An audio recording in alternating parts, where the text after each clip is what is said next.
உலகத்திலேயே சோகமான விஷயம் என்ன தெரியுமா?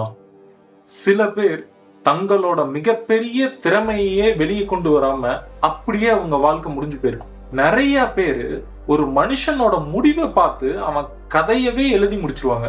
அவன் லக்கி, அவனுக்கு டேலண்ட் இருக்கு, அதனாலதான் அந்த கம்பெனில, அதனாலதான் அந்த சம்பளம், ப்ரோக்ராமிங் அவனுக்கு ரொம்ப ஈஸியா வரும். என்னையும் அப்படிதான் சொன்னாங்க. யாரும் பார்க்காதது 1000 தடவை ஒரே விஷயத்த திரும்ப திரும்ப செஞ்ச நாட்கள். ஒரு நாள் கூட நான் ட்ரைனிங் பண்ணாம இருந்ததே இல்ல. நான் ஒருவேளை ட்ரெயின் பண்ணாம இருந்திருந்தா எனக்குள்ள இருந்த மிகப்பெரிய டேலண்ட்டை என்னால கண்டுபிடிச்சிருக்கவே முடியாது.